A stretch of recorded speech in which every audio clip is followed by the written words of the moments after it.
Hello aspirants, 21 से 27 दिसंबर के current affair के वीकली राउंड अप में आपका स्वागत है।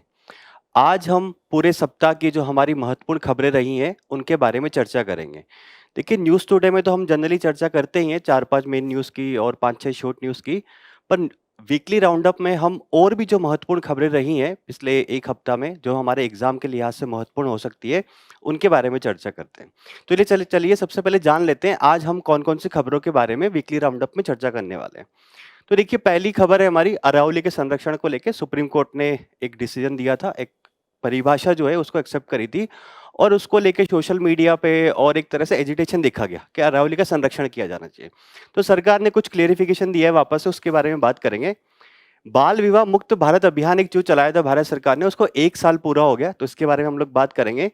पैसा अधिनियम जो 1996 में लाया गया था, उसको भी 30 साल पूरा हो चुके, तो इसके प्रावधानों के बारे में जानेंगे, साथ-साथ में जानेंगे कि इसमें क्या कमियाँ हैं। अगला हम लोग जानेंगे कि भारत में सीमांत किसानों की दशा क्या है। एक रिपोर्ट आई है ये कि भारत में जो मार्जिनल फार्मर्स होते हैं, उनकी दशा क्या है और उनमें क्या सुधार किया जा सकता है, तो उसके बारे में बात करेंगे। कम्युनिस्ट पार्टी ऑफ इंडिया की स्थापना 1925 में हुई थी और हाल ही में इसको 100 साल हो चुके हैं। तो कम्युनिस्ट पार्टी ऑफ इंडिया के बारे में जानेंगे, इसके प्रमुख नेता कौन थे, साथ-साथ में जानेंगे कि इसने भारत का जो स्वतंत्रता संग्राम था, उसमें कैसे महत्वपूर्ण भूमिका निभाई। एलवीएम M6 मिशन ने ब्लू बर्ड ब्लॉक 2 उपग्रह जो है उसको छोड़ा है, तो उसके बारे में जानेंगे क्या है। और हाल ही में प्रधानमंत्री ग्राम सड़क योजना जो है, इसको जब शुरू किया था 2000 में, सन 2000 में, तो इसको 25 वर्ष पूरे हो चुके हैं, तो इसके बारे में हम लोग बात करेंगे। कुछ शॉर्ट न्यूज़ होगी हमारी, जैसे कि राष्ट्रीय समुद्री विरासत परिषद, गवर्नमेंट ई मार्केट प्लेस यानी कि GeM, Indian great Indian bustard, भारतीय खाद्य संरक्षण और मानक प्राधिकरण जिसको फसाई बोलते हैं, व्यक्तित्व अधिकार क्या होते हैं, चुनावी न्यास क्या है, संथाली भाषा जो है वो क्या है, सुबनसिरी लोअर जल विद्युत परियोजना क्या है, साथ-साथ में हम्पी स्मारक समूह है वो क्या है, इनके बारे में हम लोग बात करेंगे। तो चलिए शुरू करते हैं आज की हमारी पहली मुख्य खबर से। पहली मुख्य खबर है हमारी अरावली के संरक्षण को लेके। तो देखिए, जो सुप्रीम कोर्ट ने पहले क्या हुआ था कि सरकार के द्वारा एक नियुक्त विशेषज्ञ समिति थी, तो उसके आधार पर अरावली की एक डेफिनेशन स्वीकार करी थी और ये बोला था कि अरावली जो पहाड़ियां उनके लिए एक समान परिभाषा होगी ताकि अरावली का संरक्षण किया जा सके और वहां पे अवैध खनन ना हो। परंतु फिर उसको लेके काफी ज्यादा विवाद हुआ और तरह तरह के जो कैंपेन चलने लगे कि सेव अरावली सेव अरावली। तो जो हाल ही में पर्यावरण मंत्रालय के मंत्री आए और उन्होंने ये बोला कि अरावली की जो नई परिभाषा आई है उसके अनुसार अरावली जो पर्वतमाला है उसका 90% से अधिक क्षेत्र जो है वो संरक्षित रहेगा। कुछ क्षेत्रों में खनन की अनुमति दी जाएगी और कुछ क्षेत्र 90% से अधिक जो क्षेत्र है वो संरक्षित रहेगा। तो देखते हैं इसमें और क्या है। तो देखिए, विशेषज्ञ समिति जो थी उसकी मुख्य सिफारिशें क्या थी और सुप्रीम कोर्ट ने क्या डेफिनेशन एक्सेप्ट करी थी। तो पहली है कि परिचालन संबंधी परिभाषाएं क्या थी। तो जो समिति थी सरकार के द्वारा विशेषज्ञ प्राप्त समिति, उसने ये बोला कि अरावली की जो पहाड़ियां हैं वो पहाड़ियां मानी जाएगी। अरावली जिन जिलों में अवस्थित है वहां से कोई ऐसा भूभाग जो कि स्थानीय धरातल, वहां का जो धरातल है उससे 100 या उससे अधिक मीटर की अगर ऊंचाई हो तो उसको बोलेंगे कि यह अरावली की पहाड़ी है। ठीक है। अरावली की श्रृंखला किसको बोलेंगे कि एक दूसरे से 500 मीटर के दायरे में, यानी कि ये एक दूसरे से 500 मीटर के दायरे में स्थित हो दो या दो से अधिक अरावली पहाड़ियां।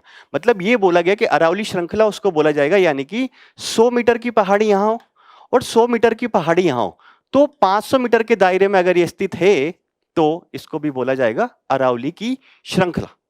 अरावली पहाड़ी जो कि स्थानीय धरातल से 100 मीटर ऊंची हो और उनके बीच में जो डिफरेंसेस हो अगर 500 मीटर से कम है तो उसको अरावली की श्रृंखला माना जाएगा। साथ साथ में कोर या मतलब जिसको उल्लंघन नहीं किया जा सकता वैसा क्षेत्र कौन सा होगा, मतलब उन क्षेत्रों में तो बिल्कुल अनुमति नहीं होगी। जैसे कि अगर अरावली की पहाड़ी में कोई संरक्षित क्षेत्र है, पारिस्थितिक रूप से कोई संवेदनशील क्षेत्र है, टाइगर रिजर्व कोई बना हुआ है, आर्द्र भूमियां हैं, प्रतिपूरक वन रोपण प्रबंधन एवं नियोजन प्राधिकरण कोष कैंपा के तहत अगर वहां पे वृक्षारोपण हुआ है तो उन क्षेत्रों में, इन क्षेत्रों में खनन पर पूरी तरह से प्रतिबंध होगा। ठीक है।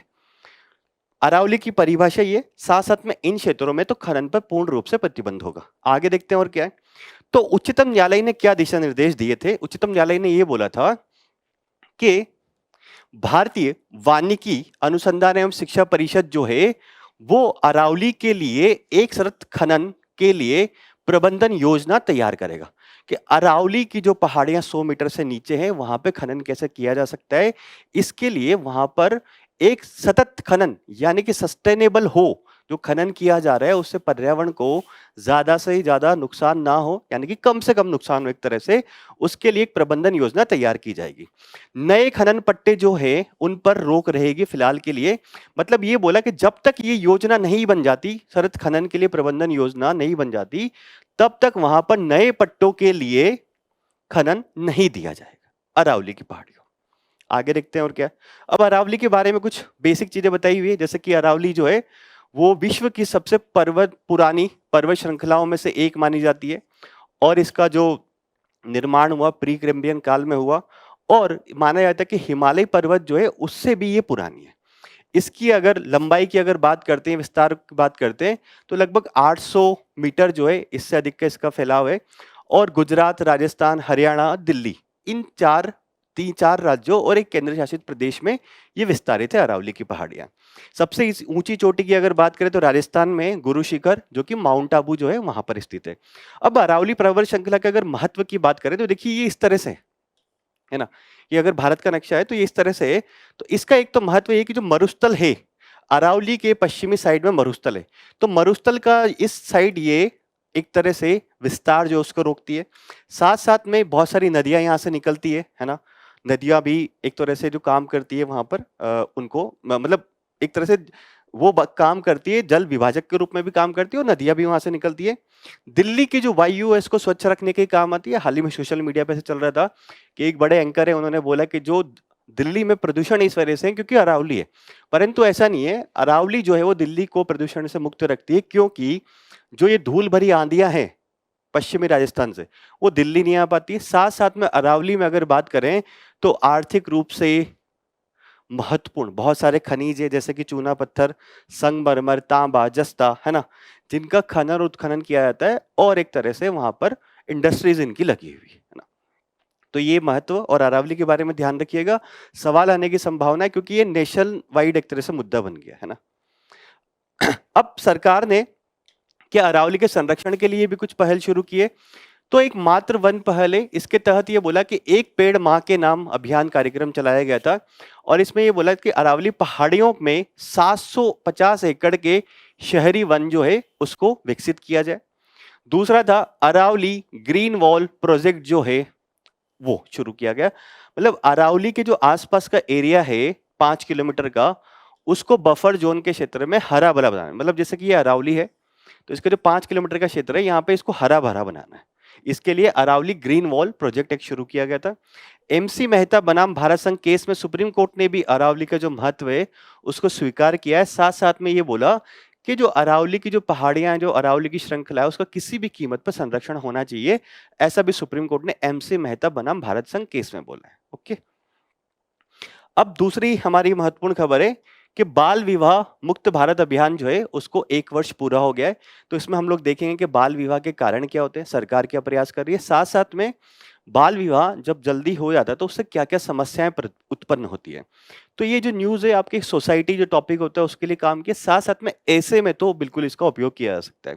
तो वर्तमान में अगर हम लोग देखें कि बाल विवाह की क्या प्रवृत्ति है भारत में, तो राष्ट्रीय परिवार स्वास्थ्य सर्वेक्षण जो है NFHS के सर्वेक्षण, उसके अनुसार ये है कि बाल विवाह जो है वो लगातार भारत में डिक्रीज हो रहा है। 2005-6 में 47.4% था, 2015-16 में 26.8% हुआ और 2019-20-21 में 23.3% हो गया। परंतु वर्तमान में भी पश्चिम बंगाल, बिहार और त्रिपुरा जो है वो बाल विवाह के मामले में शीर्ष पर है। तो बाल विवाह क्या होता है ये जानते हैं सबसे पहले। देखिए भारत में तो जो एक अधिनियम है बाल विवाह निषेध अधिनियम, उसके तहत ये बोला गया है कि अगर कोई मेल 21 साल से कम उम्र में और फीमेल 18 साल से कम उम्र में अगर शादी करते हैं तो उनको बाल विवाह की श्रेणी में गिना जाएगा। एक विश्व में बाल अधिकार अभिसमय जो है कन्वेंशन, उसके अनुसार ये बोला कि कोई भी जो 18 वर्ष से कम आयु का है उसको बालक माना जाएगा और अगर उसका विवाह होता है तो उसको बाल विवाह की श्रेणी में गिना जाएगा। और भारत का जो कानून है वो कहता है कि फीमेल जो है वो 18 वर्ष की और मेल जो है वो 21 वर्ष का अगर नहीं है तो उसको बाल विवाह की श्रेणी में गिना जाएगा, दोनों में से कोई एक भी अगर कम एज का हुआ तो बाल विवाह के लिए मुख्यतः उत्तरदायी कारण क्या है? देखिए, एक तो है गरीब। जो गरीब परिवार होते हैं उनको लगता है कि लड़कियां जो होती हैं वो आर्थिक बोझ होती है। आप उनकी पढ़ाई पे खर्च कीजिए, उनके स्किल डेवलपमेंट पे खर्च कीजिए, तो उनको जाना तो किसी घर की ओर ही है। और गरीबी भी होती है भारत के परिवारों में, तो लड़कियों को आर्थिक बोझ माना जाता है और उनकी शादी जल्दी कर दी जाती है। अगला एक प्रतिसत्तात्मकता भारतीय समाज में कि लड़कियों के जो शिक्षा का अधिकार है उसको कम महत्व दिया जाता है और लड़कियों को एक तरह से सांस्कृतिक पहलू के रूप में ज़्यादा देखा जाता है। और माना जाता है कि जो घरेलू कामकाज जो है लड़कियों का वो ज़्यादा महत्वपूर्ण है, ना कि उनका शिक्षा, स्किल डेवलपमेंट या फिर रोजगार। अगला क्या है? सामाजिक, सांस्कृतिक और धार्मिक प्रथाएं। बहुत सारी सामाजिक, सांस्कृतिक, धार्मिक प्रथाएं इस प्रकार की होती है कि लड़कियों का यौवन आने से पहले उनकी शादी कर देनी चाहिए, है ना? इस प्रकार की प्रथाएं भी भारत में चलती है, तो इसकी वजह से भी बाल विवाह ज्यादा होते हैं भारत में। तो आर्थिक कारण हो गए, प्रतिसत्तात्मकता होगी, सामाजिक, सांस्कृतिक और धार्मिक कारण भी हो गए। अब बाल विवाह के परिणाम क्या होते हैं? देखिए, अगर जल्दी शादी कर देंगे, है ना, तो क्या होगा? जल्दी शादी ये करेंगे तो हो सकता है कि जो बाल्यावस्था में यौन गतिविधियां होती हैं या फिर प्रेग्नेंट हो जाए, तो उसकी वजह से ये हो सकता है कि स्वास्थ्य संबंधी समस्या आ सकती है, क्योंकि हो सकता है मानव शरीर जो है वो उतना तैयार नहीं हो उस टाइम पे। तो ये एक शारीरिक समस्या उत्पन्न हो सकती है। अब जो अगर बाल विवाह से अगर लेडी जो है वो प्रेग्नेंट हो गई और उन्होंने किसी बच्चे को जन्म दिया, तो बच्चे के भी कुपोषित होने के चांसेस रहते हैं। विकासात्मक क्या प्रभाव होते हैं कि जो शिक्षा होती है लड़कियों को नहीं मिल पाती, उनकी जल्दी उम्र में शादी हो जाती है, जीवन कौशल उनके पास नहीं होता, तो आगे जाके उनको शोषण का सामना करना पड़ता है। मनोवैज्ञानिक क्या है कि लड़कियों को एक तरह से पारिवारिक जिम्मेदारी के बोझ के ऊपर लड़कियों के ऊपर डाल देता है पूरी तरह से, पुरुषों को उस जिम्मेदारी से मुक्त कर दिया जाता है। सामाजिक क्या है? सामाजिक देखिए, एक तो यही है कि अगर लड़की की जल्दी उम्र में शादी होगी, कभी-कभी तो आपने देखा होगा कि लड़का बहुत ज़्यादा उम्र का परंतु लड़की की उम्र बहुत कम है, तो चांसेस रहते हैं कि लड़की विधवा हो जाए। अगर विधवा हो जाए, और हमारे समाज में विधवा विवाह को भी बहुत एक्सेप्ट नहीं किया जाता है, तो लड़की जो है उसका पूरे जीवन का एक तरह से टैबू बन जाता है और उसका आने वाला जो जीवन है वो और खराब हो सकता है। मानव अधिकारों का उल्लंघन होता है, क्योंकि अगर आप बाल विवाह कर रहे हैं तो जो मूलभूत अधिकार होते हैं बालक के, उनसे उनको कहीं न कहीं वंचित कर रहे हैं। तो ये सारे के सारे बाल विवाह के परिणाम हैं। अब भारत सरकार क्या प्रयास कर रही है बाल विवाह के क्षेत्र में? तो देखिए, बाल विवाह निषेध अधिनियम हमने पारित किया है। इसके तहत राज्य सरकारों के ऊपर ये दायित्व है कि बाल विवाह निषेध अधिकारी की नियुक्ति करे, जो कि ये अधिकारी अपने डिस्ट्रिक्ट में, अपने तालुका में जो क्या है बाल विवाह को रोकने के लिए जिम्मेदार होगा। अगला ये कि हमने बेटी बचाओ बेटी पढ़ाओ योजना शुरू करी है, एक होलिस्टिक, कि बेटियों को बचाना भी है, उनको पढ़ाना है, स्किल डेवलपमेंट करना, फिर शादी बाद में देखी जाएगी जो होगा ना। जमीनी पहल, एक सूरजपुर जो है छत्तीसगढ़ का मॉडल काफी फेमस है, जिसमें कि 75 पंचायतें जो है उनको बाल विवाह मुक्त कर दिया। तो कहीं ना कहीं समाज में और जमीनी पहलों की आवश्यकता है। समाज के जो सोसाइटी के लीडर्स होते हैं, पंचायती राज होते हैं, सेल्फ हेल्प ग्रुप होते हैं, सिविल सोसाइटीज होती हैं, सबको शामिल होकर इसमें काम करना होगा और कर भी रहे हैं। भारत जो है संयुक्त राष्ट्र बाल अधिकार अभिसमय जो है उसका हस्ताक्षर करता भी है। भारत प्रतिबद्धता व्यक्त करता है वैश्विक स्तर पर कि हम हमारे यहाँ भी बाल विवाह को कम करेंगे। भारत 2030 तक बाल विवाह को कम करना, कम उम्र में विवाह और जबरन विवाह को समाप्त करने के लिए एसडीजी गोल जो है 5, उसको भी प्राप्त करने का प्रयास रहते हैं। एसडीजी गोल्स जो है भारत ने अपनाए हुए हैं। एसडीजी गोल्स को 2015 में अपनाया गया था और 2030 तक इनको प्राप्त करने का लक्ष्य है। तो एसडीजी 5 जो है वो इसके बारे में बात करता है कि बाल विवाह नहीं होनी चाहिए। तो भारत भी इस दिशा में प्रयास रहते हैं और हम देख ही रहे हैं कि लगातार हम बाल विवाह को कम कर रहे हैं हमारे देश में। ओके, अब नेक्स्ट न्यूज की बात करते हैं कि पंचायत उपवन अनुसूचित क्षेत्रों पर विस्तार अधिनियम 1996 जो है उसको 30 वर्ष पूरे हो गए। देखिए, ये अधिनियम क्या, इसका बैकग्राउंड ये है कि हमने 1993 में 73 कॉन्स्टिट्यूशन अमेंडमेंट के माध्यम से पंचायतों को संवैधानिक दर्जा दे दिया था, ठीक है। परंतु कुछ ऐसे क्षेत्र थे जनजातियों के अनुसूचित क्षेत्र, उन क्षेत्रों में पंचायती राज संस्थाएं जो है वो विस्तारित नहीं हुई थी वहां पर नहीं, क्योंकि उनकी संस्कृति अलग थी, परंपराएं अलग थी, रीति रिवाज अलग थे, तो उनको एक अलग ढंग से देखने की आवश्यकता थी, अलग ढंग से संरक्षण करने की आवश्यकता थी। तो हमने यही बात करी कि फिर पैसा एक अधिनियम पारित करते हैं जो कि पंचायती राज का ही एक्सटेंशन होगा, परंतु उसमें कुछ स्पेशल अलग प्रावधान किए जाएंगे ताकि जो जनजाति है उनके रीति रिवाज और उनकी संस्कृति को संरक्षित किया जा सके और साथ साथ में वहां पे स्थानीय स्वशासन की संस्थाओं का विकास किया जा सके। ठीक है, तो इसके लिए हमने पैसा अधिनियम लेके आए थे। अब पैसा, ये मैंने बैकग्राउंड आपको बता दिया। अब पैसा अधिनियम की अगर बात करें तो वर्तमान में 10 राज्यों में अनुसूचित क्षेत्र जो है वहां पर ये लागू है, जैसे कि आंध्र प्रदेश, छत्तीसगढ़, गुजरात, हिमाचल, झारखंड, मध्य प्रदेश, महाराष्ट्र, ओडिशा, राजस्थान, तेलंगाना। मतलब मेनली अगर बात करेंगे तो मध्य भारत के क्षेत्र है जो है वहां पर ये लागू है। हिमाचल हो गया और उसके बाद मध्य भारत के क्षेत्रों में ये लागू है। तो मोटा मोटा ध्यान रखिए कि 10 राज्यों में ये लागू है ना। आगे देखते हैं क्या। अब इसके प्रमुख प्रावधान है, इंपॉर्टेंट है प्री के लिए भी और मेंस के लिए भी। ग्राम सभा जो है उसको काफी ज्यादा पावर दी। ग्राम सभा जो है वो पंचायती राज की मूलभूत इकाई होती है। तो ग्राम सभा को इस अधिनियम के माध्यम से और सशक्त बनाया गया कि भूमि अधिग्रहण अगर उस अनुसूचित क्षेत्र में कोई करेगा तो ग्राम सभा की मंजूरी लेनी होगी। कोई विकास परियोजना वहां बनेगी तो ग्राम सभा की मंजूरी लेनी होगी। लघु वन उपज और लघु खनिज, लघु वन उपज और लघु खनिज दोनों की संसाधनों का अगर कुछ दोहन करना है तो ग्राम सभा की मंजूरी आवश्यक होगी। यहां आपको ये चीज ध्यान रखनी है, लघु वन उपज और लघु खनिज, ना कि सभी खनिज और सभी के सभी वन उपज। ये थोड़ा इंपॉर्टेंट है ना। इन सब के लिए ग्राम सभा की सहमति अनिवार्य है। अधिकार, अब ग्राम सभा और पंचायतों को और भी अधिकार दिए गए, जैसे कि उस क्षेत्र में मादक पदार्थों की बिक्री होगी नहीं होगी, उपभोग किस प्रकार से किया जाएगा, उसके लिए प्रतिबंधित करते हैं या उनको अधिकार प्रदान करता है। भूमि का संरक्षण किस प्रकार से करना है, भूमि का हस्तांतरण जो है अनुसूचित क्षेत्रों से किसी और को वो कैसे करना है। साथ साथ में ग्रामीण हाट जो लगते हैं उनका प्रबंधन किस प्रकार से किया जाए। सरकारी या फिर मनी लैंडिंग जो होती है ग्रामीण क्षेत्रों में उसको अनुसूचित क्षेत्रों में किस प्रकार से रेगुलेट किया जाए, ये ग्राम सभा के पास पावर होगी। आगे देखते हैं, संस्कृति का संरक्षण की भी इसमें बात की गई है। ये बोला कि आदिवासी समुदायों की पारंपरिक शासन प्रणालियां क्या है, प्रथागत कानून उनके सांस्कृतिक पहचान को मान्यता रहता है और उनको संरक्षित करता है। ये कानून, जैसा मैंने आपको शुरुआत में बैकग्राउंड बताया, कानूनी सर्वोच्चता है इसकी पैसा अधिनियम की, कि पैसा अधिनियम को संविधान के प्रावधानों के तहत बनाई गई सामान्य नियमावलियां जो होती है, साथ साथ में राज्य विधानमंडल द्वारा कोई अगर कानून पारित किया जाता है तो वो पैसा अधिनियम से ऊपर नहीं होगा, यानी कि उन क्षेत्रों में लागू नहीं होगा शेड्यूल्ड एरिया में, अनुसूचित क्षेत्रों में। ठीक है, अब पैसा अधिनियम जो है लागू तो इसको किया था अच्छे इरादे के साथ, परंतु 3 दशक बाद भी पूर्ण रूप से लागू नहीं हो पाया, या फिर आदिवासी स्वशासन को पूर्ण रूप से साकार ढांचा नहीं बन पाया। तो इसके लिए क्या कारण उत्तरदायी है कि देखिए, इसके अधिनियम के तहत यह बोला गया था कि राज्य सरकारें जहां पर शेड्यूल्ड एरिया है, अनुसूचित क्षेत्र है, वहां पर क्या करेंगी नियम पारित करेगी इस कानून के तहत, परंतु नियमों की कोई समय सीमा नहीं रखी गई थी। तो बहुत सारी राज्य सरकारों ने वो नियम पारित नहीं किए। अगला ये, जो ग्राम सभाएं जो होती है उनमें जो नौकरशाही होती है उनका एक तरह से प्रभाव होता है। ग्राम सचिव जो होता है वो काफी प्रभुत्व रखता है वहां लोकल लेवल पे।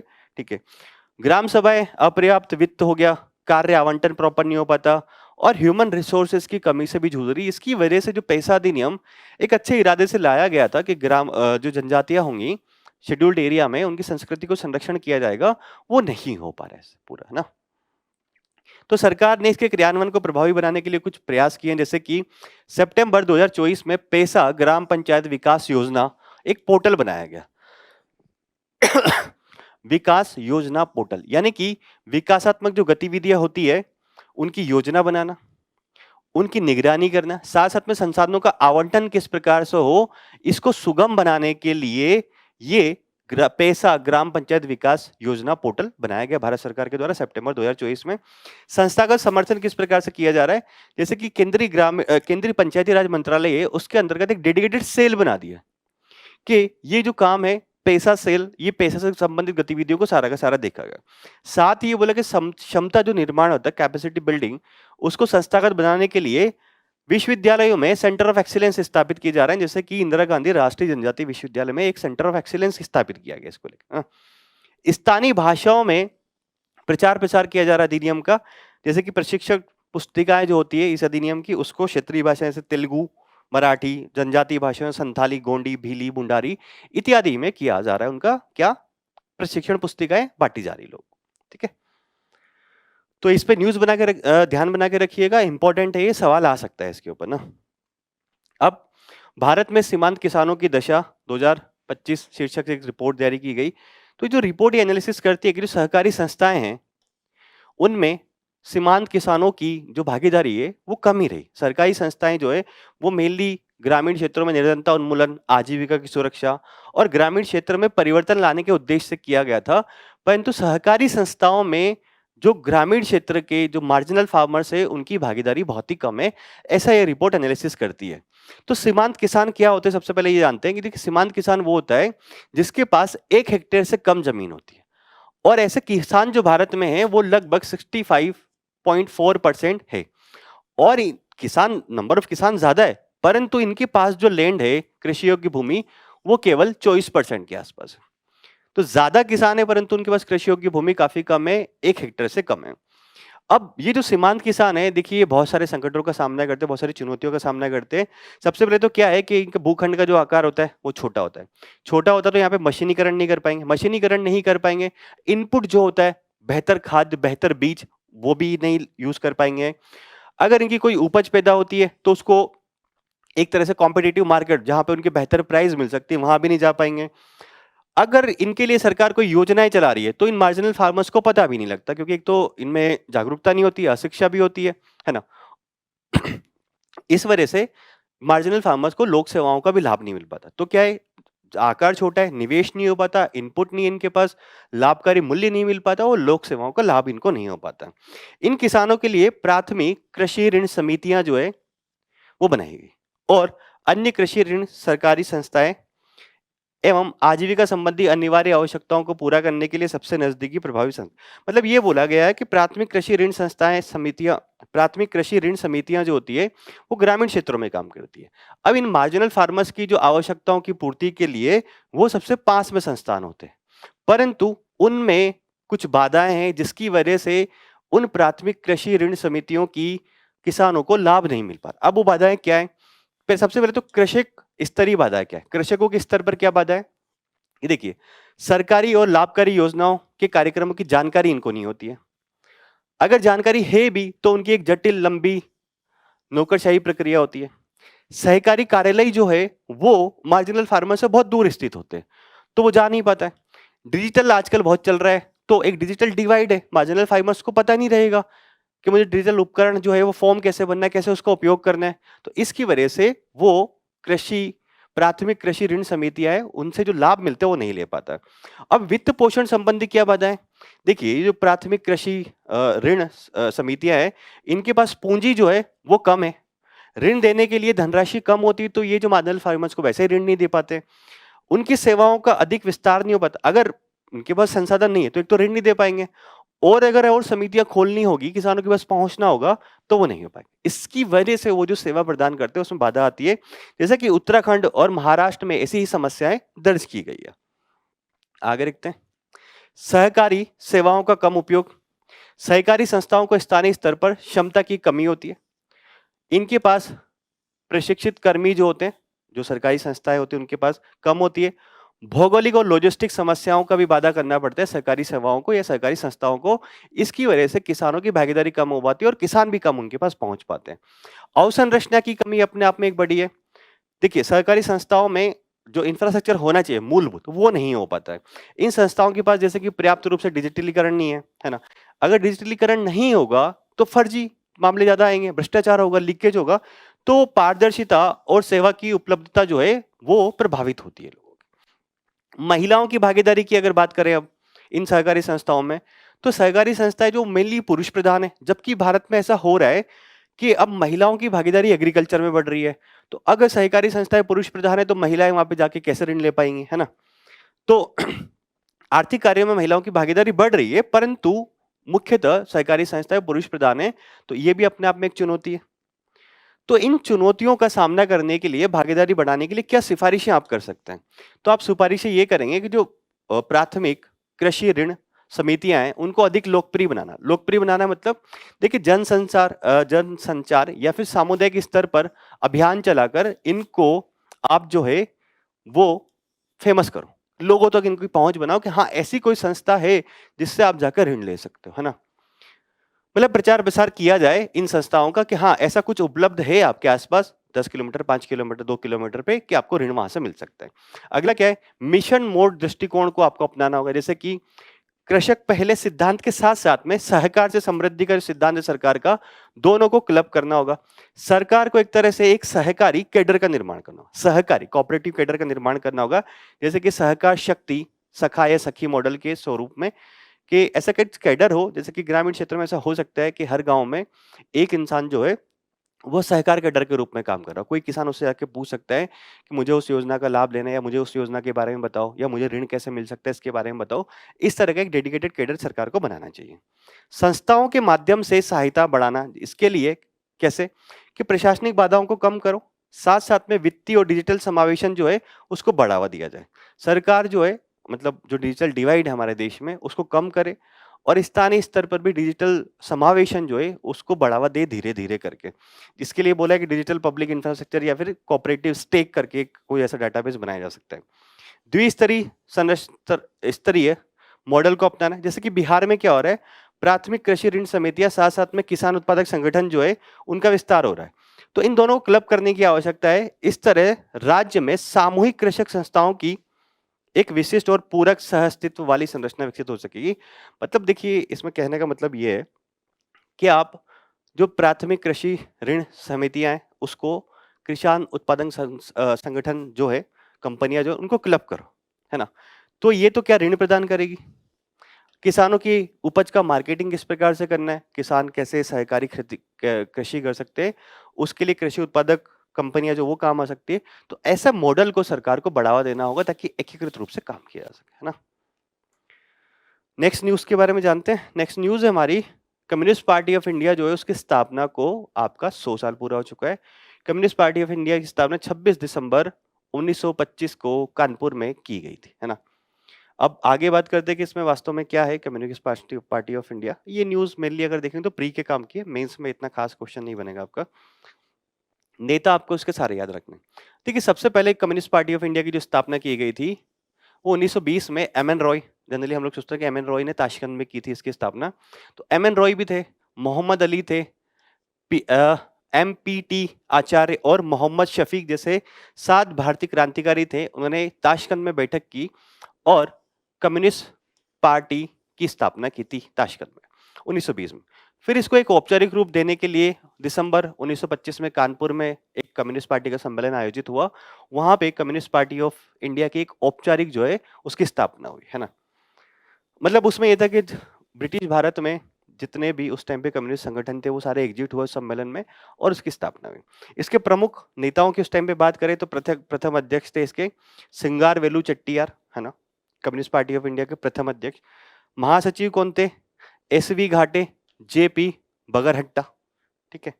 अन्य प्रमुख नेता कौन थे, Evelyn Trent Roy, Abani Mukherjee, Rosa Fitingof, A K Gopalan, S A Dange, E M S Namboodiripad, P C Joshi, Ajoy Ghosh, P Sundarayya. नाम याद रखने पड़ेंगे। आपको ऐसे पूछ लेगा कि 4 नेता ये किससे संबंधित थे, तो कम्युनिस्ट पार्टी ऑफ इंडिया से संबंधित थे। ऐसे सवाल आता है तो प्री के लिए ये याद रखना ही पड़ेगा आपको। अब स्वतंत्रता आंदोलन में कम्युनिस्ट पार्टी ऑफ इंडिया की क्या भूमिका रही इसके बारे में बात करते हैं। तो देखिए, जन आंदोलन, कम्युनिस्ट पार्टी ऑफ इंडिया ने all India trade union Congress जो थी एटक और ऑल इंडिया किसान महासभा या सभा तथा महिला संगठनों के माध्यम से जो कामगार होते हैं, साथ साथ में किसान होते हैं, विद्यार्थी होते हैं, महिलाओं को राष्ट्रीय आंदोलन से जोड़ा। सीपीआई ने किन के माध्यम से, all India trade union Congress, साथ साथ में अखिल भारतीय ऑल इंडिया किसान सभा और महिला संगठनों के माध्यम से महिलाओं को, किसानों को, विद्यार्थियों को, कामगारों को राष्ट्रीय आंदोलन में जोड़ा। सामाजिक सुधार में भी इन्होंने भागीदारी करी, जैसे कि सीपीआई ने दलितों के अधिकार हो गए, हिंदू मुस्लिम एकता हो गई के पक्ष में और तथा जातिगत भेदभाव और सांप्रदायिकता के विरुद्ध अभियानों का भारत में उस टाइम पे समर्थन किया। जैसे कि एक एग्जांपल दिया हुआ कि केरल में सीपीआई के ए के गोपालन जो थे और पी कृष्ण पिल्लई जो थे ने एक वहां पर गुरुवायूर एक आंदोलन हुआ था मंदिर प्रवेश को लेके। तो सीपीआई के जो नेता थे आपके गोपालन और पिल्लई, ये दोनों उसमें शामिल हुआ था। मतलब कहीं ना कहीं सामाजिक भागीदारी भी कम्युनिस्ट पार्टी ऑफ इंडिया की दिख रही है, मंदिर प्रवेश आंदोलन में दिख रही है, दलितों के अधिकारों के दिख रही है, हिंदू मुस्लिम एकता के लिए दिख रही है ना। और क्या किया भागीदारी इन्होंने, पूर्ण स्वराज की मांग करी। जैसे सीपीआई ने प्रस्ताव पारित करके 1921 और 1922 में कांग्रेस के अधिवेशनों में अपने घोषणा पत्र के माध्यम से बोला कि पूर्ण स्वराज चाहिए हमें। जिसे ही कांग्रेस ने 1929 में लाहौर अधिवेशन जो हुआ था रावी नदी के तट पर जवाहरलाल नेहरू की अध्यक्षता में, वहां पर पूर्ण स्वराज का प्रस्ताव पारित किया गया था। संविधान निर्माण में भूमिका, एम एन रॉय ने भारत में सबसे पहले 1934 में बोला कि एक संविधान का प्रस्ताव रखा। साथ ही सीपीआई ने स्वतंत्र भारत की संविधान सभा की स्थापना की पुरजोर वकालत करी थी। मतलब एम एन रॉय ने 1934 में तो ये आइडिया रखा ही कि भारत में एक संविधान का निर्माण होना चाहिए भारतीयों के द्वारा।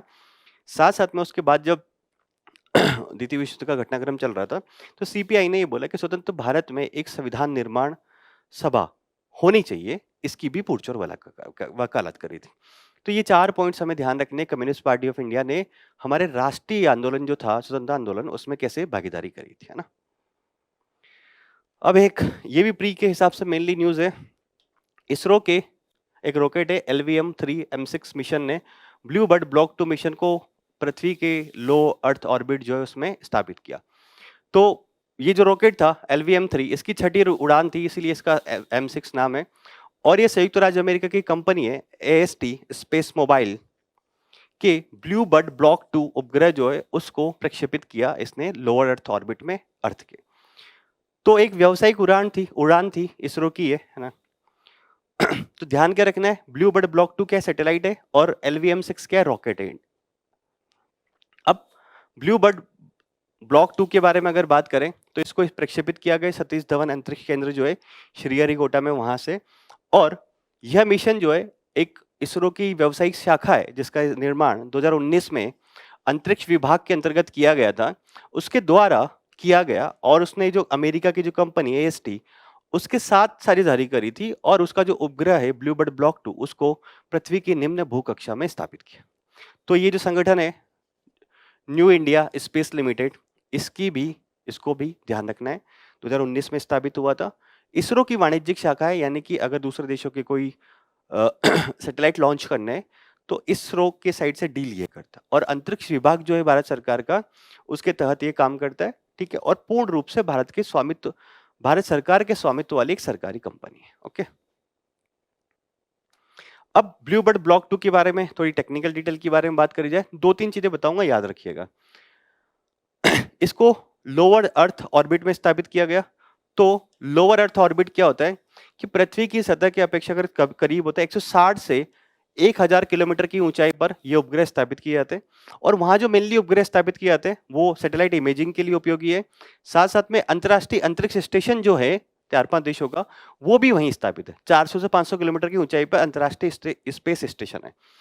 तो जो ये ब्लू बर्ड ब्लॉक 2 जो सैटेलाइट है, ये क्या काम आएगा, डायरेक्ट टू मोबाइल कनेक्टिविटी प्रदान करने के लिए उस कंपनी ने इसको लॉन्च किया है। जैसे कि 4G 5G voice call, video call, text, streaming data इत्यादि की सुविधा है वो देगा, है ना। अब इसके बारे में एक चीज और ध्यान रखनी है कि देखिए ये तो छोड़ दीजिए, ये लोअर अर्थ ऑर्बिट में स्थापित अब तक का सबसे बड़ा व्यावसायिक संचार उपग्रह है। ये बात ध्यान रखिएगा, लोअर अर्थ ऑर्बिट में देखिए ऊपर जो 36,000 किलोमीटर के आसपास तो बहुत सारे संचार उपग्रह है, परंतु लोअर अर्थ ऑर्बिट में स्थापित अब तक का सबसे बड़ा व्यावसायिक संचार उपग्रह क्या, ब्लू बर्ड ब्लॉक 2, ठीक है। इसको ध्यान रखना आपको। एक बात और ये ध्यान रखें, यह LVM-3 द्वारा प्रक्षेपित किया गया अब तक का सबसे भारी पेलोड भी है। इसका वजन जो लगभग 6100 किलोग्राम के आसपास है ब्लू बर्ड ब्लॉक 2 का। तो क्या क्या फैक्ट ध्यान रखना, लोअर अर्थ ऑर्बिट में इसको स्थापित किया गया, डायरेक्ट टू मोबाइल कनेक्टिविटी के लिए काम आएगा। और अब तक लोअर अर्थ ऑर्बिट में स्थापित किया गया विश्व का सबसे बड़ा व्यावसायिक संचार उपग्रह है। और LVM-3 जो है हमारा रॉकेट, उसके द्वारा स्थापित किया गया सबसे भारी पेलोड भी है ना। अब इसरो का जो प्रक्षेपण यान है LVM-3, इसके बारे में 3 चीज ध्यान रखनी है कि 3 स्टेज का होता है,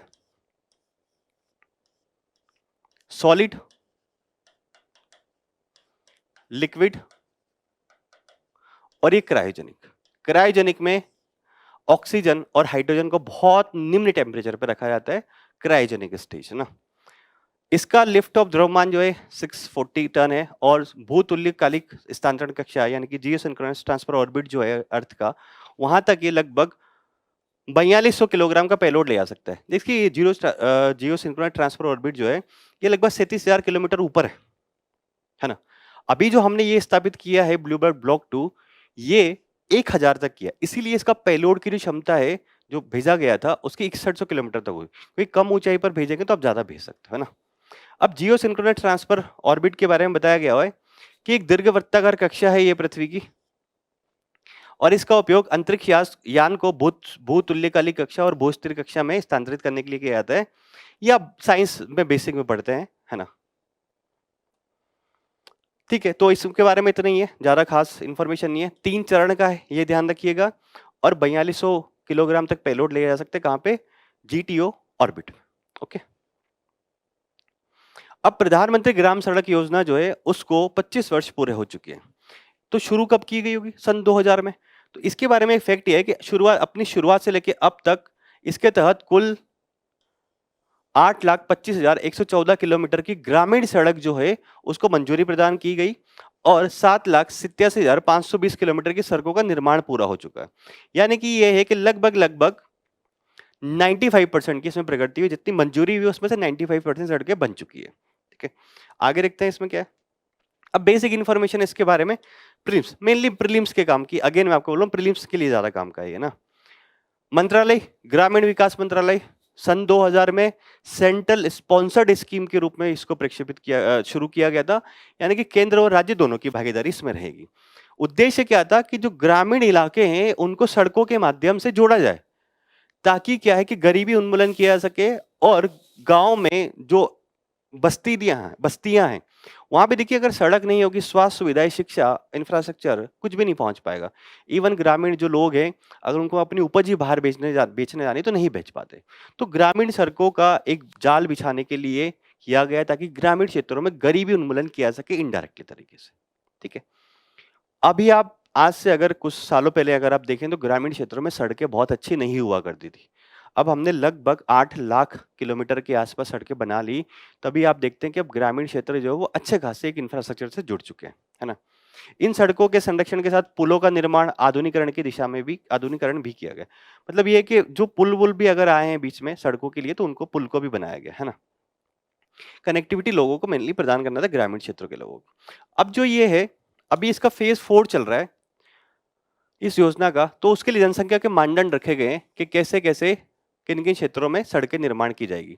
तो 2011 की जनसंख्या के अनुसार अगर मैदानी क्षेत्र है और उसकी जनसंख्या 500 या उससे अधिक है तो वहां पे सड़क का निर्माण किया जाए। ठीक है, उत्तर पूर्वी हिमालयी राज्य, केंद्र शासित प्रदेश और विशेष श्रेणी के राज्यों में 250 या उससे अधिक की आबादी है तो फिर उसको ग्रामीण सड़क वहां पे निर्माण किया जाए।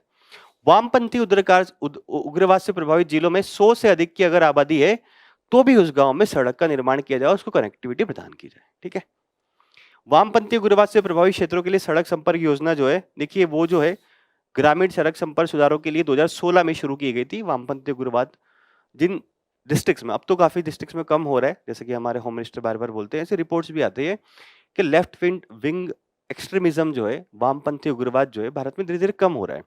तो उन क्षेत्रों में हमने बोला कि वहां पर सड़क संपर्क परियोजना शुरू की जाए, ताकि वहां पर सरकारी तंत्र जब पहुंच पाएगा तभी तो लोग कम्युनिस्ट क्या बोलते हैं उग्रवाद की तरफ शामिल नहीं होंगे। उनके पास जब सड़क होगा तो सरकारी तंत्र पहुंच पाएगा, शिक्षा पहुंचेगी, स्वास्थ्य पहुंचेगा, सरकारी योजनाएं पहुंचेंगी, तो वो फिर वामपंथी उग्रवाद की ओर नहीं जाएंगे, है ना। तो ये जो परियोजना चल रही है वामपंथी उग्रवाद से प्रभावित क्षेत्रों के लिए सड़क संपर्क परियोजना, ये इसी के तहत प्रधानमंत्री ग्रामीण सड़क योजना के तहत ही उसका एक घटक है ना। और क्या बोला गया कि 100 से अधिक अगर आबादी है किसी गांव की तो उसको कनेक्ट किया जाए सड़क से। अब इसके चरण कौन कौन से हैं? देखिए चौथा चरण अभी चल रहा है, ये हमने बात करी 2024 से लेकर 28 के बीच में चल रहा है, और इसके तहत ये बोला गया कि 62,500 किलोमीटर सड़क निर्माण के माध्यम से 25,000 बस्तियों को जोड़ने का लक्ष्य रखा गया, और जो बच कुछ गई है ना। पहला चरण जो था उसे सन 2000 में शुरू किया गया था, और ये बोला था कि गांव जो है उनको बाजारों, शैक्षणिक संस्थाओं और स्वास्थ्य सुविधाओं से जोड़कर सार्वभौमिक ग्रामीण पहुंच जो उसको प्रदान करना। दूसरा चरण जो है उसको सन 2013 में शुरू किया गया। इसका मुख्य ध्यान मौजूदा ग्रामीण सड़क नेटवर्क को मजबूत करना पर था। ठीक है, अगला है चरण 3, इसे वर्ष 2019 में शुरू किया गया था, और ग्रामीण बस्तियों और प्रमुख सामाजिक आर्थिक संस्थाओं के बीच संपर्क को मजबूत करना था। इतना खास नहीं है, परंतु इसके 4 चरण पूरे हो चुके हैं, 3 चरण पूरे हो चुके हैं, चौथा चरण चल रहा है। तो ध्यान रखिएगा, नजर बना के रखिएगा। प्री के काम करो। देखिए प्री में ऐसे ही सवाल आते हैं। अब ये योजना है, ऐसे तो आउटडेटेड योजना हो गई, सन 2000 में चालू हुई थी, पर अब 25 साल हो गए, तो इस पे अब एनालिसिस शुरू होगा कि इसकी कितनी इसकी सफलता रही, कितनी नहीं रही, और कैसे इसमें सुधार किया जा सकता है।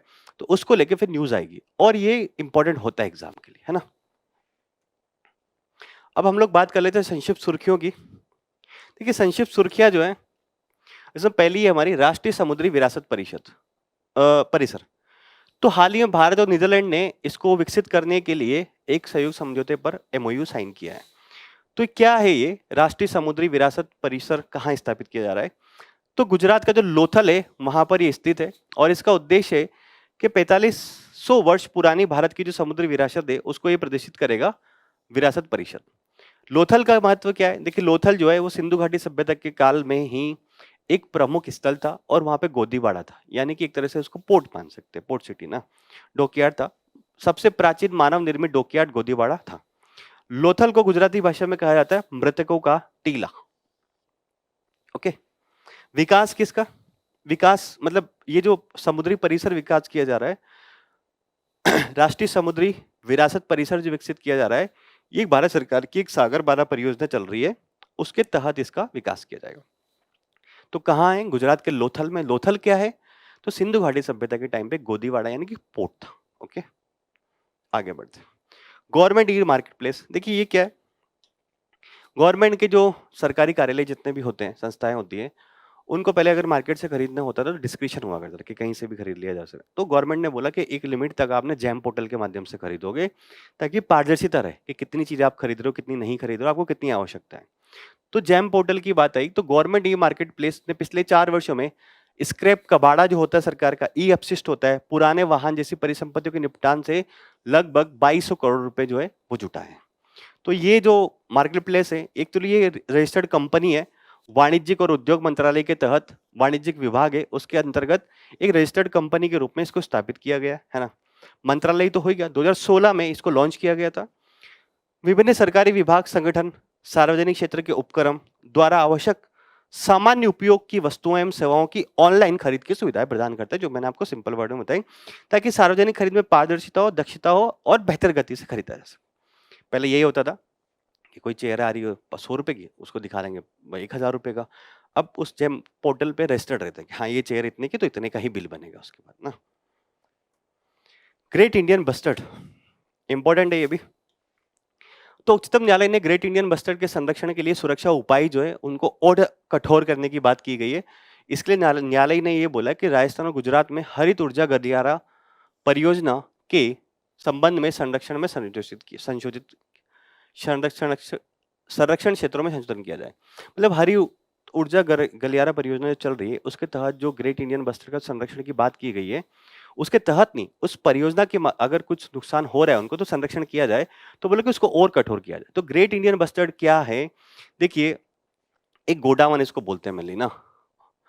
और कहाँ ये पाया जाता है? मेनली शुष्क और अर्ध शुष्क घास के मैदान हो गए, कांटेदार झाड़ियों वाला खुला क्षेत्र हो गया, लंबी घासों से युक्त कृषि भूमि क्षेत्र आदि में ये रहता है। ये जमीन पर रहने वाला पक्षी है ना। ये बहुत इंपॉर्टेंट अगली खबर है कि भारतीय उपमहाद्वीप का एंडेमिक है, यानी कि ये यहीं पाया जाता है मूल रूप से, है ना। और मुख्य रूप से राजस्थान और गुजरात में पाया जाता है, परंतु इसकी कुछ आबादी जो है वो महाराष्ट्र, कर्नाटक और आंध्र में भी पाई जाती है। राजस्थान का तो राज्य पक्षी है ये, है ना। खतरे क्या है? अवसंरचना का जब विकास होता है उसके इसको नुकसान होता है, जैसे कि बिजली की लाइनों से के कारण इसके पर्यावास को नुकसान होता है। इसके जो पर्यावास है, अर्धशुष्क घास के मैदान, कांटेदार झाड़ियां, खुला क्षेत्र, वहां उनको नुकसान होता है। पर्यावास को अगर नुकसान होगा तो फिर रहेगा कहाँ ये, है ना। अब ये भी महत्वपूर्ण है, संरक्षण की स्थिति क्या है? तो ये बहुत क्रिटिकली इंडेंजर्ड है, बहुत कम बचे हैं ये मात्रा में ना। जो साइट्स है उसकी भी अनुसूची परिशिष्ट वन में शामिल है, यानी कि उसको हाईएस्ट लेवल का प्रोटेक्शन प्रदान किया गया है।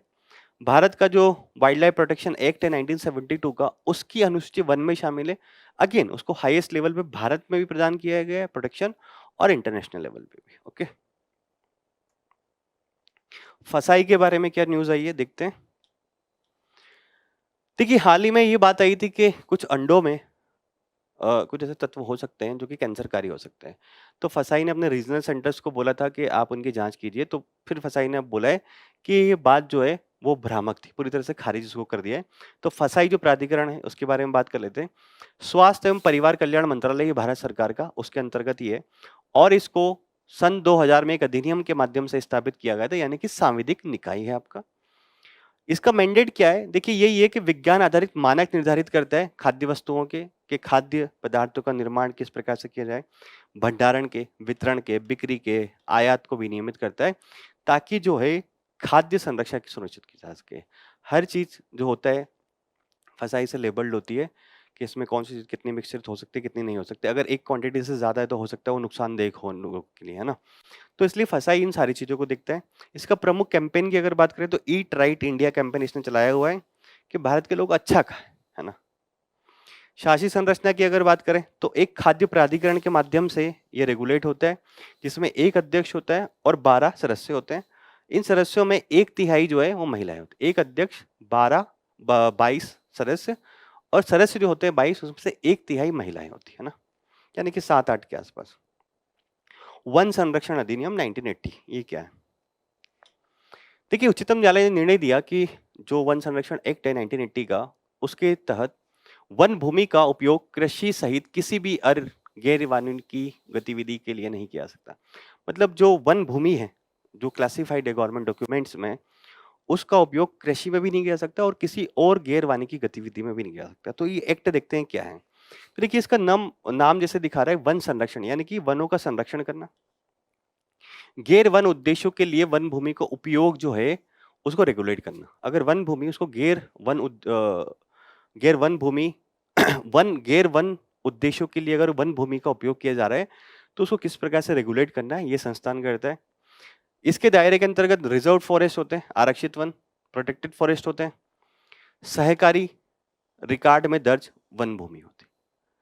यानी कि कौन-कौन देखेगा इसको, किस कौन-कौन से फॉरेस्ट, प्रोटेक्टेड, रिजर्व्ड प्लस सरकारी रिकॉर्ड में कोई भी जो भूमि जो वन भूमि के रूप में दर्ज है। हो सकता है उस टाइम पे पहले वन हो वहां पे परंतु अभी नहीं हो, परंतु अगर रिकॉर्ड में दर्ज है वो वन भूमि के रूप में तो वन भूमि ही रहेगी वो, है ना? अनुमोदन की आवश्यकता क्या होती है? जैसे कि किसी भी वन भूमि को डी रिजर्वेशन करना है, यानी कि वन भूमि को किसी और उपयोग में करना है या उसके अन्य उद्देश्य के लिए कोई उपयोग करना है, तो राज्य सरकार या कोई जो प्राधिकरण है को केंद्र सरकार से पूर्व अनुमति लेना अनिवार्य है और केंद्र सरकार जो अनुमति इसको प्रदान करेगी राज्य सरकार या किसी अन्य प्राधिकरण को, वो इस अधिनियम के तहत एक सलाहकार समिति बनाई जाती है, उस समिति की सिफारिश के आधार पर करेगी। ठीक है, कि यह समिति क्या करेगी, वन भूमि के उपयोग की अनुमति देने और वन संरक्षण के जो और उपाय क्या किए जा सकते हैं उसके संबंध में केंद्र सरकार को क्या करेगी और एक तरह से सलाह देगी। ठीक है, तो महत्वपूर्ण है वन भूमि कौन कौन से प्रकार की होगी, प्रोटेक्टेड, रिजर्व्ड और सहकारी क्षेत्र, सरकारी अगर रिकॉर्ड में उल्लेखित है कि ये भूमि जो है वन भूमि है ना। व्यक्तिगत अधिकार, मुझे लग रहा है ये केस जो है हाल ही में ऋतिक रोशन से संबंधित है। इसमें ये है कि दिल्ली उच्च न्यायालय ने किसी अभिनेता के व्यक्तित्व के जो अधिकार हैं उनको लेकर हाल ही में एक अंतरिम निषेधाज्ञा जो है वो पारित करी, आदेश पारित किया। तो व्यक्तिगत अधिकार क्या होते हैं? मेरा नाम हो गया, आवाज हो गई, हस्ताक्षर हो गए, बोल होगी, मेरी बनावट हो गई, है ना? उन सबको आसानी से अगर उनके आधार पर मैं पहचान सकूं कि हाँ ये जो अभिनेता है वो यही है, ये जो पर्सनालिटी वो यही है। जैसे कि ऋतिक रोशन का मैंने अंगूठा शायद आपको न्यूज़ स्टूडियो में बताया था एग्जाम्पल, कि ऋतिक रोशन के अंगूठे से पहचान सकते हैं कि ये ऋतिक रोशन होगा, है ना? तो ऐसा कोई भी नाम हो गया व्यक्तित्व अधिकार में, आवाज हो गई, हस्ताक्षर हो गई, छवि हो गई या जनता द्वारा आसानी से पहचाने जाने वाली किसी अन्य विशेषता को व्यक्त करती है जो किसी सेलिब्रिटी आदि के व्यक्तित्व का प्रतीक है। यह अधिकार किसी व्यक्ति की पहचान के उपयोग पर उसके अनन्य नियंत्रण को शामिल करता है। वाणिज्यिक व गैर वाणिज्यिक उपयोग वो उसके ऊपर अधिकार। अनधिकृत रूप से उसकी फोटो को, उसकी आवाज को, उसकी छवियों को आप कहीं उपयोग नहीं कर सकते। हाल ही में आपने देखा होगा कि एआई जनरेटेड बहुत सारा कंटेंट बन रहा है, तो उसमें किसी अभिनेता की आवाज यूज कर ली, लग रहा है कि एकदम रियल आवाज है ना? तो भारत में क्या कोई कानून इससे संबंधित? भारत में देखिए कोई डेडिकेटेड कानून तो नहीं है इससे संबंधित, परंतु कुछ छोटे-मोटे कानून हैं, अलग कानून के तहत इसको रेगुलेट किया जाता है। जैसे कि प्रचार का अधिकार, अगर आपका जो व्यक्तित्व है, वो ट्रेडमार्क अधिनियम 1999 और कॉपीराइट एक्ट 1957 का, उसके तहत आप उसका प्रचार-प्रसार कर सकते हो, आपकी संपत्ति हो ना। निष्ठा का अधिकार है आपको, आपकी कोई भी संपत्ति है, आपका व्यक्तित्व है, वो आपकी निष्ठा है। तो अनुच्छेद 21 और केएस पुट्टास्वामी केस जो था 2017 का, उसके तहत सुप्रीम कोर्ट ने निष्ठा के अधिकार को मूल अधिकार माने, तो उसके तहत भी वो शामिल है ना। तो ध्यान रखिए व्यक्तित्व अधिकार क्या होते हैं। चुनावी न्यास ये क्या है? देखिए पहले भारत में एक इलेक्टोरल बॉन्ड योजना शुरू हुई थी, उससे पहले 2013, 14, 15, 16 में आपके ये चला करता चुनावी न्यास। तो हाल ही में जो निर्वाचन आयोग है उसने वित्त वर्ष 2024-25 को राजनीतिक दलों को चुनावी न्यास से प्राप्त अंशदान और चंदे की वार्षिक रिपोर्ट जारी करी। मतलब देखिए क्या है कि सुप्रीम कोर्ट ने लास्ट टू लास्ट ईयर, हाँ, वो जो ये हुआ था कि जो इलेक्टोरल बॉन्ड योजना थी उसको खारिज कर दिया था सुप्रीम कोर्ट ने।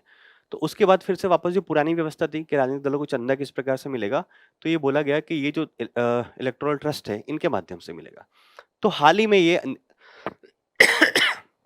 निर्वाचन आयोग ने बताया कि किस राजनीतिक दल को कितना फंड मिला है और जो न्यासों के पास भी कितना पैसा है ट्रस्ट के पास।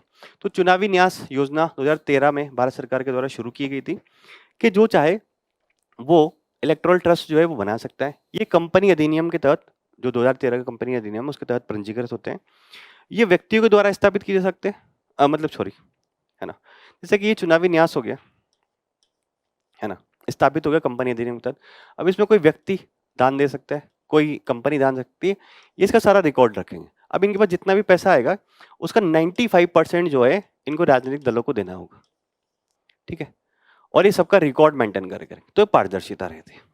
अब 5% क्यों नहीं, क्योंकि 5% उनके प्रशासनिक खर्चों के लिए भी उपयोग कर सकते हैं। यही बात यहाँ लिखी हुई है कि व्यक्तियों, कंपनियों आदि से दान प्राप्त करते हैं और पंजीकृत राजनीतिक दलों को प्रदान करते हैं। इनका उद्देश्य है कि राजनीतिक वित्त पोषण में पारदर्शिता रहे, जवाबदेहिता रहे। अधिदेश क्या है? कानून के अनुसार न्यासों को एक वित्त वर्ष के भीतर प्राप्त कुल अंशदान का 95% पंजीकृत राजनीतिक दलों को वितरित करना होता है। इन्हें व्यक्तियों और कंपनियों से प्राप्त होने वाले दान की रिपोर्ट अनिवार्य रूप से, जो भी यहाँ आ रहा है उसको अनिवार्य रूप से निर्वाचन आयोग को भेजता है और ये न्यास आयकर अधिनियम द्वारा शासित होते हैं, है ना। प्रकटीकरण, दानदाताओं के नाम तथा दान की राशि कितनी है इसकी रिपोर्ट करना अनिवार्य होता है ताकि धन का पता लगे। इन सबके नाम, दान की राशि सबको इनको निर्वाचन आयोग को भेजनी होती है, ठीक है। तो ये सिंपल सी चीज है electoral trust. Quality council of India 2016-17 में सवाल आया है इसके ऊपर।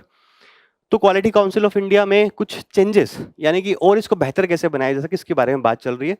तो देखते हैं क्वालिटी काउंसिल ऑफ इंडिया क्या है। तो देखिए ये भारत सरकार और जो उद्योग जगत है भारतीय, उसके संयुक्त सहयोग से इसको स्थापित किया गया था।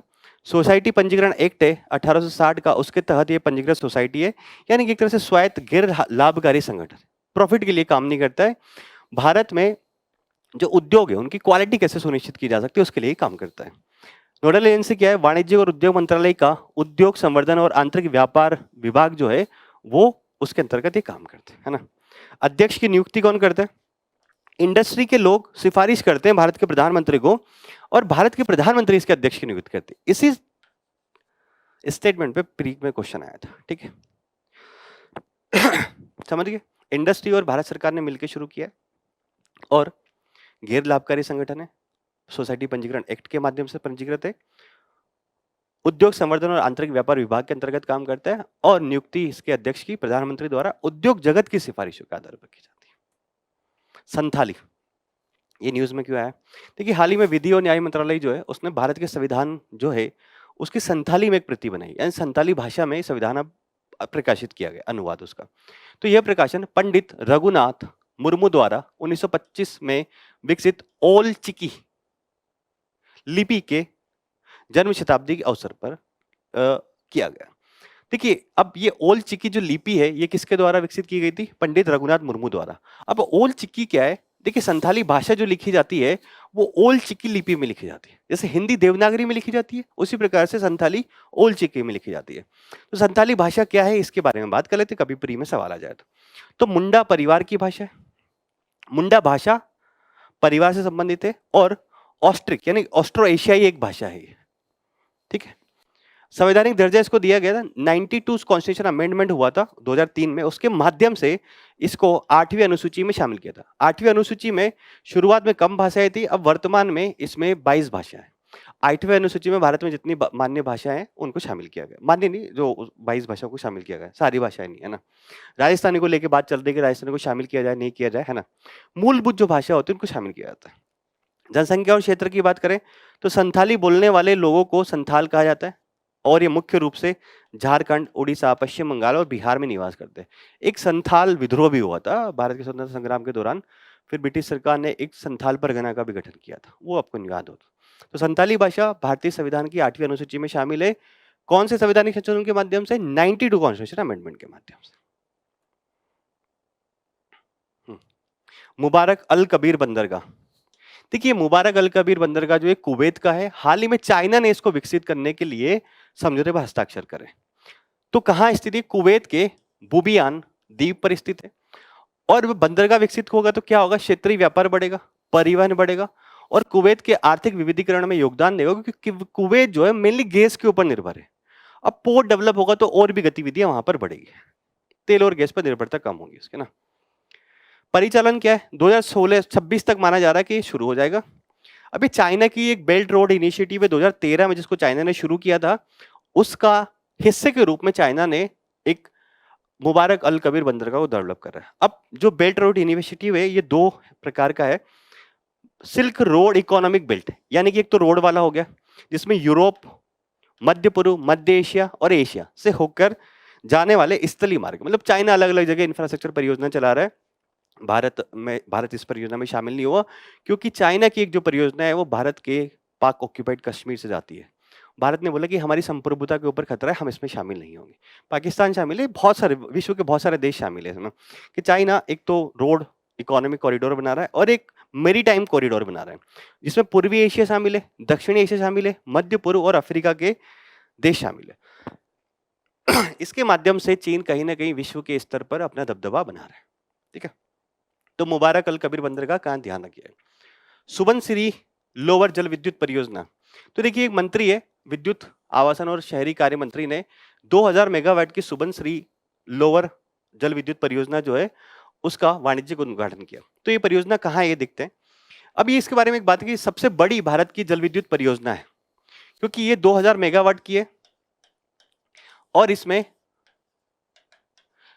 250 मेगावाट की प्रत्येक इकाई है, यानी कि 8 इकाइयां है ना। रन ऑफ द रिवर योजना है। रन ऑफ द रिवर योजना ये होती है कि जैसे ये नदी आ रही है, इसके पानी को आप रोकेंगे, टरबाइन चलाएंगे, फिर पानी वापस छोड़ देंगे, पानी को रोक के नहीं रखेंगे। ठीक है, तो ऐसा होता है कि इकोलॉजिकल फ्लो जो उसको बहुत नुकसान नहीं होता है इसकी वजह से। क्रियान्वयन कौन कर रहा है इसका? एनएचपीसी जो है, national hydro electric power corporation private limited जो है भारत सरकार की एक कंपनी, वो इसका परियोजना क्रियान्वयन कर रही है। कहाँ स्थित है? अरुणाचल प्रदेश और असम की सीमा पर उत्तरी लखीमपुर में ये स्थित है। और सुबनसिरी क्या है? ये ब्रह्मपुत्र जो है उसकी एक सहायक नदी है। ठीक है, आगे बढ़ते। हम्पी स्मारक समूह, देखिए हाल ही में जो फाइनेंस मिनिस्टर है उन्होंने बोला कि हम्पी के संरक्षण की स्थिति बहुत अच्छी नहीं है। तो हम्पी के बारे में जानते हैं कि हम्पी स्मारक समूह कहाँ है। देखिए विजयनगर साम्राज्य जो था 14 से 16वीं शताब्दी के बीच में, उसकी राजधानी था हम्पी, है ना। और इसकी अवस्थिति कहाँ है? तुंगभद्रा नदी जो है विजयनगर जिले में उसके बेसिन में स्थित है। ये सवाल इस स्टेटमेंट में भी यूपीएससी ने सवाल पूछा कि जो हम्पी है वो किस किनारे स्थित है ना। अब यहाँ पे महत्वपूर्ण स्मारक है हम्पी में, पूरे में अलग अलग मंदिर बने हुए जगह जगह, जैसे कृष्ण मंदिर, नरसिंह मंदिर, गणेश मंदिर, हेमकूट मंदिरों का समूह, अच्युत राय परिसर मंदिर परिसर, विट्ठल मंदिर परिसर। और माना जाता है कि विट्ठल मंदिर परिसर जो है वो इसका सबसे महत्वपूर्ण है। इस समूह की सबसे उत्कृष्ट और अलंकृत संरचना है तथा विजयनगर स्थापत्य मंदिर स्थापत्य के चरमोत्कर्ष का प्रतिनिधित्व करता है। मतलब ये जो हम्पी स्मारक समूह है उसमें विट्ठल मंदिर जो है वो सबसे महत्वपूर्ण और सबसे अच्छा है, कलाकृति के हिसाब से अलंकृत है। और ये विजयनगर के काल में स्थापत्य कला के चरमोत्कर्ष जो होता है वो उस मंदिर में जाके देखी जा सकती है ना। यूनेस्को ने 1986 में इस मंदिर को या फिर ये पूरा स्मारक जो हम्पी का, इसको यूनेस्को की वर्ल्ड हेरिटेज साइट में शामिल किया था। ठीक है, ओके। तो आप इस वीक के आपके जितने भी महत्वपूर्ण न्यूज थी, शॉर्ट न्यूज थी, वो सारी हमने डिटेल से डिस्कस करी है और आप इसको अच्छे से पढ़िएगा क्योंकि इंपॉर्टेंट है। सारे सवाल एक्सपेक्टेड है कि आपके आएंगे जरूर यहाँ से, है ना। तो उम्मीद है ये सेशन आपकी आने वाली एग्जाम की तैयारी के लिए लाभदायक होगा, और ऐसे ही अन्य सेशन देखने के लिए जुड़े रहिए विजन आईएएस के साथ। Thank you so much and all the best.